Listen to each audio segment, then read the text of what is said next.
बिस्मिल्लाहिर्रहमानिर्रहीम। अस्सलाम वालेकुम नाज़रीन, फ़िदा दिल हूँ और आप डेली मैदान देख रहे हैं। खैबर पख्तूनख्वा की सियासी सूरत हाल के हवाले से हम बात करेंगे। मेरे साथ एक बार फिर पेशावर के सीनियर सहाफ़ी जनाब एहतशाम बशीर साहब मौजूद हैं। एहतशाम, बहुत शुक्रिया। थैंक यू, बहुत मेहरबानी। एक तो अगर हम खैबर पख्तूनख्वा के मामलात को देखें और जिस तरीके से हमने शुरू दिन से देखा है वज़ीर आला अली अमीन गंडापुर का जो एक स्टाइल है, कुछ लोग कहते हैं कि बड़ा दबंग स्टाइल है उनका, कुछ कहते हैं कि इनका जो लबो लहजा है ये बड़े मसाइल पैदा करेगा खैबर पख्तूनख्वा के लिए, चूँकि बहुत सारे मामलात और माली मामलात खैबर पख्तूनख्वा के वफाक के साथ, वफाकी हुकूमत के साथ जुड़े हुए हैं।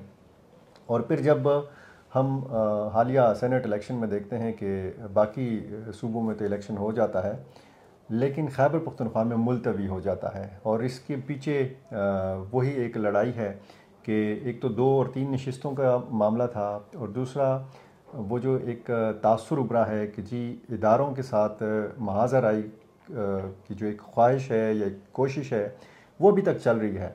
तो इस सारे मसले का हल क्या है और ये कैसे होगा? सेनेट इलेक्शन जो है, आपको क्या लगता है एहतशाम, इतलात क्या हैं कि वो जो एक कहा है अली अमीन ख़ान गंडापुर ने, बाकायदा एक प्रेस कॉन्फ्रेंस से उन्होंने उसी रात खिताब किया, उन्होंने कहा कि मैं मखसूस नशस्तों पर जो अपोजिशन के लोग हैं उनको मैं हलफ नहीं लेने दूँगा।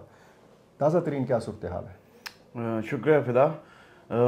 सूरत हाल वही है, अब सारे मामला जो हैं वो अदालत के ऊपर हैं। नज़रें जो हैं वो भी अदालत पर टिकी हुई हैं कि उनकी तरफ से क्या डिसीजन आता है। एक कानूनी जंग तो लगी हुई है गवर्नमेंट और अपोजिशन के दरमियान, जो मखसूस नशस्तें हैं खैबर पख्तूनख्वा असम्बली उनके हल्फ के हवाले से।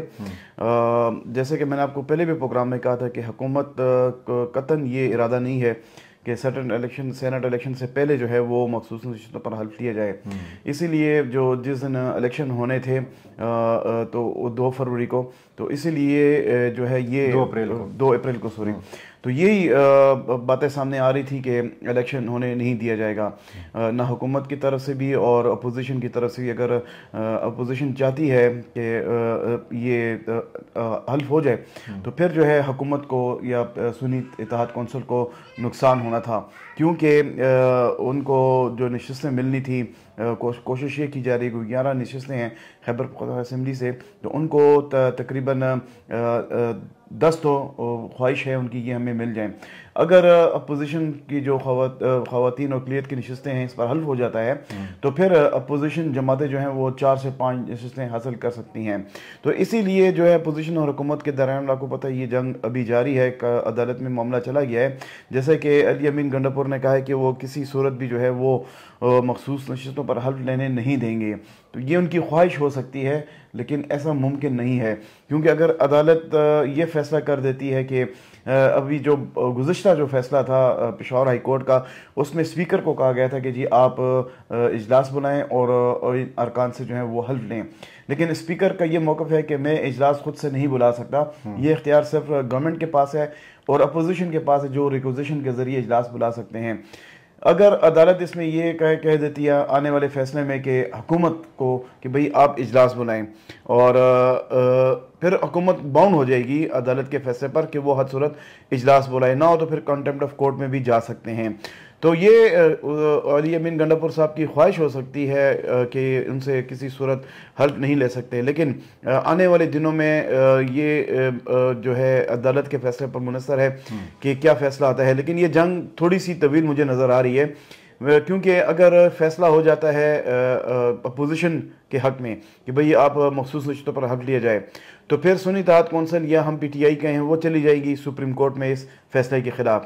इसी तरह अगर सुन्नी इत्तेहाद कौंसिल के हक में फ़ैसला आ जाता है कि भाई पहले इनका फ़ैसला किया जाए कि इस मखसूस नशस्तें अपोजिशन की बनती हैं कि सुन्नी इत्तेहाद कौंसिल की बनती हैं, तो फिर इस फैसले के ख़िलाफ़ अपोजिशन जो है वो सुप्रीम कोर्ट जा सकती है। तो ये आने वाले जो दिन हैं इसमें मुझे थोड़ा सा मुश्किल दिखाई दे रहा है, क्योंकि ये तवील कानूनी जंग छिड़ गई है अब। सही। एक दूसरी खबर जो सोशल मीडिया पर बड़ी गर्म है, हमारे पेशावर के सीनियर सहाफ़ी दोस्त अली अकबर ने एक बात की एक प्रोग्राम में, उन्होंने कहा कि खैबर पख्तूनख्वा काबीना का जो इजलास है ये कोर कमांडर हाउस में हुआ। इसकी क्या तफसीलात हैं? ये खैबर पख्तूनख्वा काबीना का इजलास था ये कोई मुलाकात थी, और ये अगर इजलास था तो इसकी सदारत कोर कमांडर पेशावर ने की या अली अमीन खान गंडापुर वज़ीर आला खैबर पख्तूनख्वा ने की? क्या इतलात हैं एहतशाम बशीर आपके पास? फिदा, बिल्कुल ये चंद दिनों से सोशल मीडिया पर यह बहस छिड़ी हुई है कि खैबर पख्तूनख्वा काबीना का इजलास जो है वो कोर कमांडर हाउस में किया गया है, लेकिन ये इसको हम इजलास नहीं कह सकते। अच्छा। क्योंकि इजलास का बाकायदा एक नोटिफिकेशन इशू होता है इस्टेब्लिशमेंट डिपार्टमेंट की तरफ से, और उसके ज़रिए फिर वो इजलास में इसमें जगह भी लिखी होती है कि सिविल सेक्रेटेरिएट में या सीएम हाउस में या सीएम सेक्रेटेरिएट में ये इजलास कोई बाकायदा इजलास नहीं था। बाकायदा इजलास नहीं, जैसे हम इजलास नहीं कह सकते, हम मुलाकात कह सकते हैं कि खुफिया इजलास भी नहीं कह सकते। ये हर एक के अपनी सोच के ऊपर है कि चाहे उसे वो खुफिया इजलास कहते हैं, मुलाकात कहते हैं, लेकिन जो लफ्ज़ इस्तेमाल किया जा रहा है काबीने के इजलास का, अच्छा। तो उसके लिए बाकायदा आपको पता है इस्टेब्लिशमेंट डिपार्टमेंट की जाना से नोटिफिकेशन इशू किया जाता है तमाम वज़रा को, और जो कैबिनेट के मेम्बरान होते हैं, सेक्रेटरीज होते हैं, उसमें उनको इतला की जाती है कि इजलास किया जा रहा है। ये एक मुलाकात लग रही है। ये मुलाकात जो है इसमें अली अमीन खान गंडापुर भी गए? इतलात यही है, क्योंकि जो हमें इतला मिली थी जिस दिन ये मुलाकात हुई थी, तो एक मिनिस्टर ने हमें बताया था कि वो थोड़े से बिजी हैं एक अहम मीटिंग में। अच्छा। तो उसके बाद हम जो है वो रब्ता करेंगे, तो उसी के ज़रिए इतला सामने आई थी कि कोर कमांडर हाउस में जो है वो एक इजलास किया जा रहा है, तो हमारी मुलाकात की जा रही है, क्योंकि आपने कहा इजलास, बिल्कुल मुलाकात की जा रही है। और इस हवाले से बताया गया है कि ये तरक्याती कामों के हवाले से थी। खैबर पख्तूनख्वा में जो तरक्याती काम शुरू किए जा रहे हैं, जो मंसूबे हो रहे हैं, और गुज़िश्ता आपको पता है शांगला बीबी चाइनीज़ के साथ एक वाक़या रूनुमा हुआ था, और काफ़ी बड़े डेवलपमेंट काम हैं जिनमें मोमन डैम भी शामिल है, और दूसरे जो तरक्याती मंसूबे हैं, सीपैक यहाँ पर मंसूबा जारी है। तो इस हवाले से ये एहतशाम हम इसको कह सकते हैं कि ये एपेक्स कमेटी का कोई इजलास था या मुलाकात थी, बजाय इसके कि हम ये कहेंगे खैबर पख्तूनख्वा काबीना का इजलास था या मुलाकात थी? देखिए, एपेक्स भी हम नहीं कह सकते। अच्छा, जो गवर्नर नहीं था, क्योंकि अब ये ट्रेंड चेंज हो गया है। हाँ। पहले गवर्नर जो था वो एपेक्स कमेटी की मीटिंग किया करता था, लेकिन अभी जो है वो वज़ीर आला के पास ये इख्तियार चला गया है कि वो मीटिंग करते हैं। अगर ये एपेक्स कमेटी की मीटिंग होती तो फिर वज़ीर आला हाउस या वज़ीर आला सेक्रेटेरिएट में इसका इजलास होता।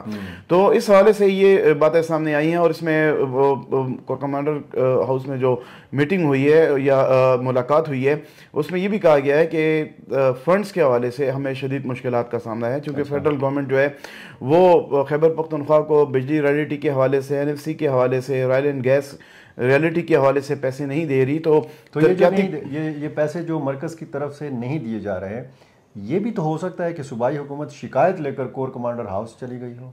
बिल्कुल, मैं यही बात कर रहा था। उस मीटिंग में हमें ये भी बताया गया है कि ये भी एक शिकवा किया गया है कि जो तरक्याती मंसूबे जारी हैं खैबर पख्तूनख्वा में, वो उन फंड्स ना होने की वजह से जो है डिले हो रहे हैं, मुश्किलात का सामना है उनको कंप्लीट करने में।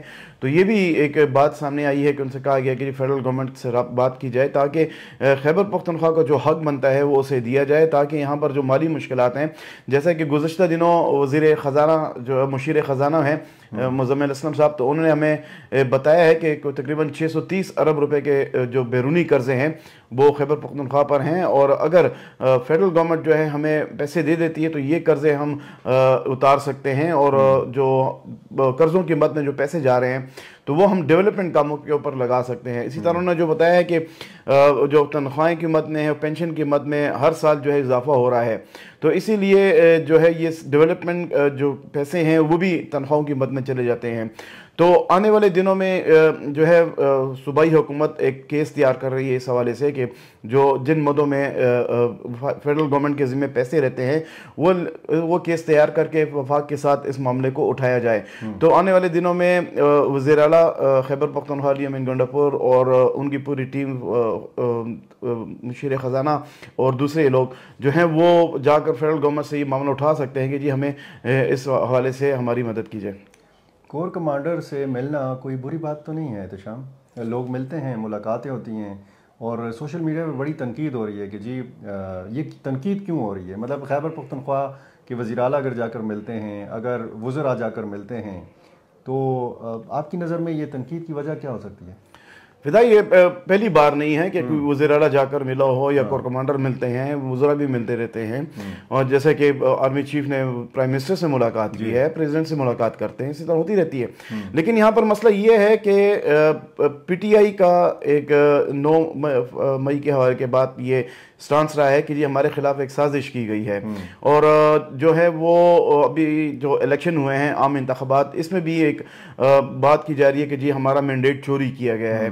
तो जो एंटी इस्टेब्लिशमेंट बयानिया है पीटीआई का, उस के हवाले से इस मुलाकात को बड़े गौर से देखा जा रहा है, इस पर बड़े तजिए किए जा रहे हैं कि एक तरफ तो एंटी इस्टेब्लिशमेंट का बयान जो है अभी भी पीटीआई ने तर्क नहीं किया हुआ है, और दूसरी तरफ जाकर फिर जो है वो कोर कमांडर हाउस में जो है वो मुलाकात की जाती है। तो खुसूसी इस हवाले से इस नज़रिए से देखा जा रहा है। लेकिन इसमें इस मुलाकात में या इस मीटिंग में कोई ऐसी बात नहीं है कि तनकीद की जाए। माजी में होता रहा है, लेकिन खुफिया मुलाकातें भी होते हैं जिसे हम कह सकते हैं जो मंजरेआम पर नहीं आई हैं। और शायद यही बयानिया जो तहरीक इंसाफ का है, इसी वजह से इस मुलाकात को या इस इजलास को खुफिया रखने की कोशिश की गई।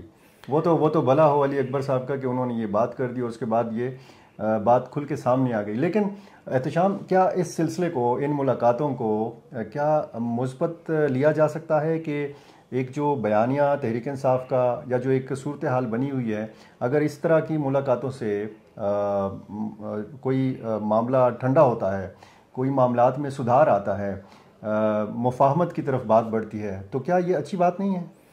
देखिए, इतलात भी कुछ ऐसी सामने आ रही हैं कि बात जो है मुफाहमत की तरफ बढ़ रही है। अच्छा। और जो केसेस हैं आप देख रहे हैं, उसमें 2-3 केसेस में, साइफर वाले केस में भी जो है चेयरमैन पीटीआई को थोड़ा सा रिलैक्सेशन मिली है, और 1-2 केसेस में भी जो है उनको ज़मानत मिली है। आने वाले दिनों में जो है मज़ीद जो बताया जा रहा है बानी चेयरमैन की वकीलों की जानिब से कि आने वाले दिनों में भी कुछ केसेस में रिलीफ मिल सकता है इमरान खान को। तो यही इतलात यही आ रही है कि जो बातचीत जो है वो अच्छे की तरफ जा रही है। और जो आपने जब बात की है इस मुलाकात के हवाले से कि इसको अच्छे उस सेंस पे लेना चाहिए, बिल्कुल जो है वो मुस्बत देखना चाहिए। सूबे की मफाद के हवाले से, पाकिस्तान के मफाद के हवाले से हर चीज़ को एंटी नहीं लेना चाहिए। अगर इस मुलाकात पर जो आप जो कह रहे हैं कि तनकीद की जा रही है, वो तनकीद इसी हवाले से की जा रही है कि पीटीआई का जो नज़रिया है या जो अपना जो तरजीहात जो बयान की जा रही हैं जनरल इलेक्शन के बाद किसी, तो इसी हवाले से जो है इसको तनकीद की नज़र से देखा जा रहा है। बहुत शुक्रिया एहतशाम बशीर आपका। और नाजरीन, ये थी खैबर पख्तूनख्वा की ताज़ा तरीन सियासी सूरत हाल।